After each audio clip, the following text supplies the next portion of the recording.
dulo ng Panginoon. Ang bawat talas-tas na may pag-asa ng ating bayan. O bansang malaya ay napakadakil. Ikaw ay tunay na kamangha-mangha at para sa iyo, kami ay handang makipagkompetensya. Wika mo ay isang mutya at sinisitang biyaya mula sa may kapal na matagal ipinagdarasal ng mga Pilipinong revolusyonary.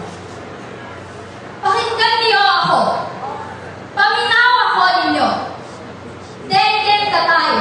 Noong henerasyon na walang liberasyon, walang boses ang kampo, at walang komunikasyon sa gobyerno, tila ba walang aksyon? Bakit nga ba kami ay walang nakukuha atensyon? Nasaan ang koalisyon? Papatayin kami ng organisasyon! Paano kami babangon?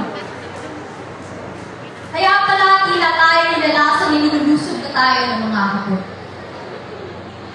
Tila ba ang mga Pilipino ay alipin na maging sariling bigay na inangkin ng mga mananakop at ginawang angkop ang kanilang tradisyon na hindi naaayon sa ating nasyon? Nasaan ang demokratisasyon? Nilalako na tayo ng dominasyon. Pakiharap naman ang organisasyon na ngayon. Ang mga Pilipino na ang makapagdesisyon sa direksyon ng ating tayo. Ako ay nasasakal. Napaka-immoral. Ang daming pinagbabawal at pinupuntal ng mga tao na gusto ng ating natural na halakan. Hanggang kailan pa ako maghahangat na sana bukas ayos na. Sana bukas may pahiwatig ko na ano ang aking nadarama. Tinatapakan ng ating wika, sinasakop ang ating bansa.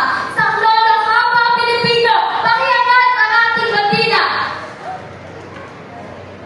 Mabuti na lang, meron akong papel at lapis upang maisulat ang nais na makawala sa bigkis ng madayuhang hindi ko makinalas.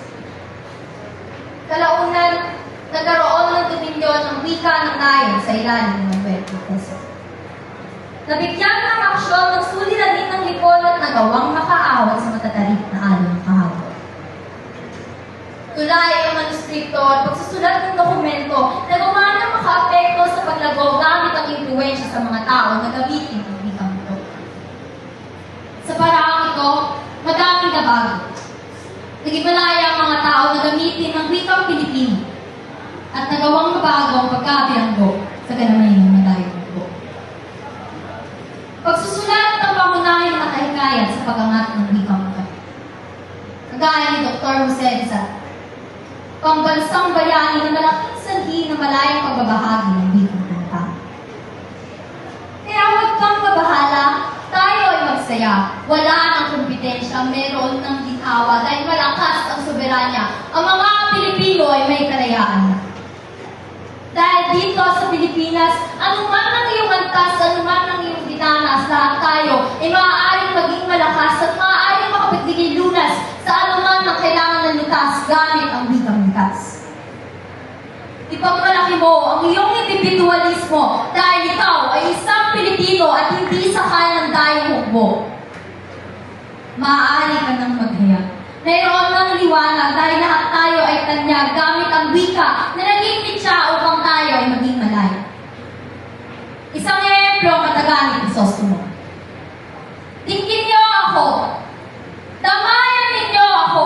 Sa mga salitang ito, maaaring marami ang mabago, maaaring lumiwanag anuman ang komplikado, at maaaring malutas anuman ang malabo.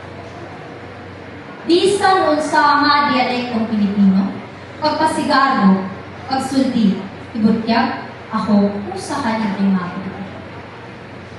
Ang wikang Pilipino ay simbolo ng kasarinlan at kalayaan.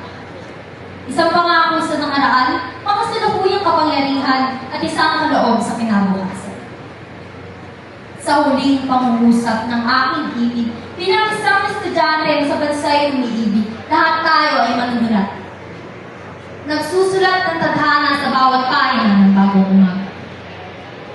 Bilang isang Pilipino, iyong ibigin ang wika na naging bituin sa madilim na langit ng nakaraan.